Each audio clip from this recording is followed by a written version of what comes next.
साथियों, आज नए विशाखापट्टनम शहर में साउथ कोस्ट रेलवे जोन मुख्यालय की भी फाउंडेशन रखी जा रही है। आंध्र प्रदेश के विकास के लिहाज से ये बहुत इंपॉर्टेंट है। लंबे समय से एक अलग रेलवे जोन की मांग हो रही थी। आज ये स्वप्न साकार हो रहा है।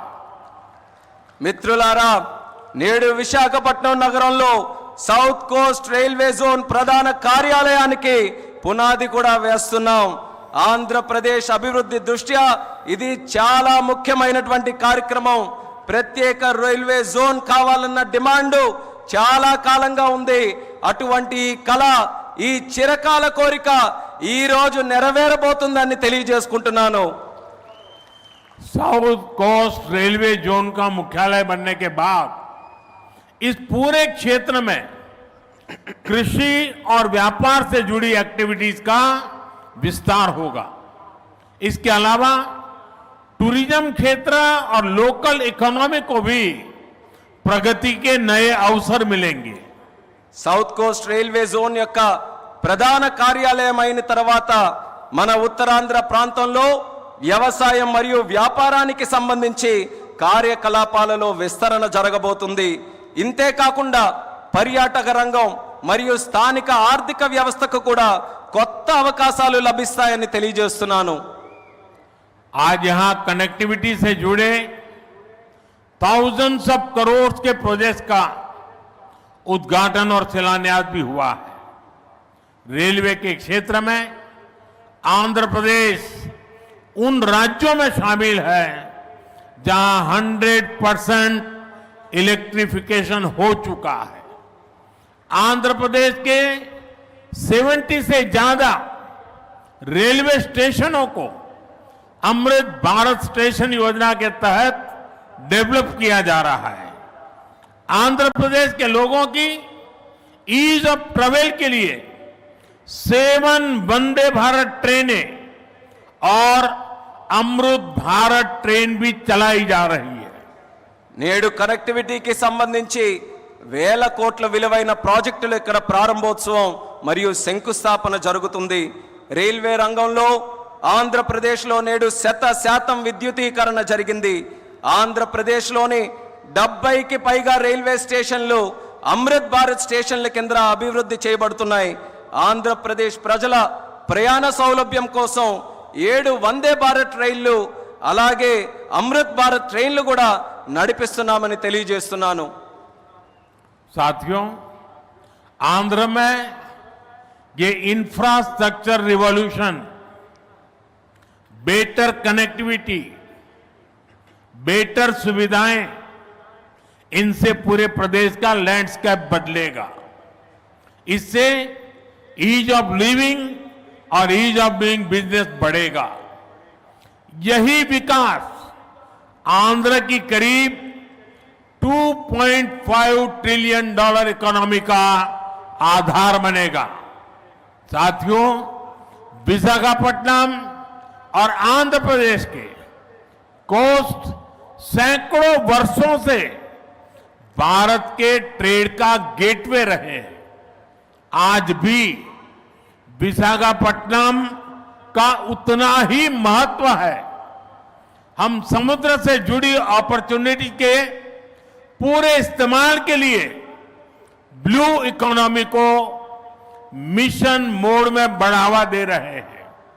इसके लिए विशाखापट्टनम फिशिंग हार्बर को और आधुनिक बनाया जा रहा है।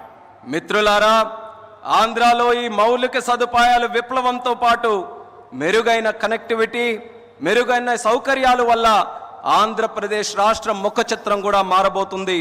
దీనివల్ల జీవన సౌలభ్యం, వ్యాపార సౌలభ్యం కూడా పెరగబోతుంది. ఇది ఆంధ్ర యొక్క దాదాపు $2.5 ట్రిలియన్ ఆర్థిక వ్యవస్థకు పునాది కాబోతుంది.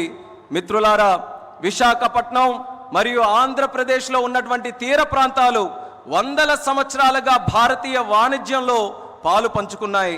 నేటికి విశాఖపట్నానికి అదే ప్రాముఖ్యత ఉందని కూడా తెలియజేస్తున్నాను.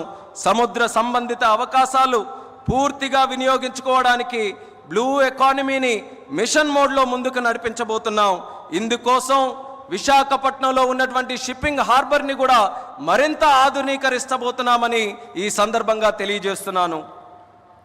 आंध्रा के हमारे फिशरीज से जुड़े भाई बहनों की इनकम और बिजनेस बढ़े, हम इस दिशा में पूरी संवेदनशीलता से काम कर रहे हैं.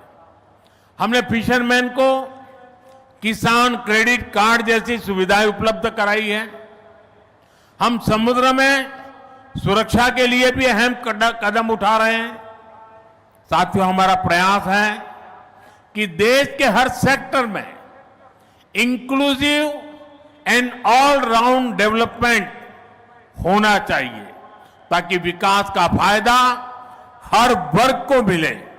इसके लिए एनडीए सरकार समृद्ध और आधुनिक आंध्र प्रदेश के निर्माण के लिए प्रतिबद्ध है.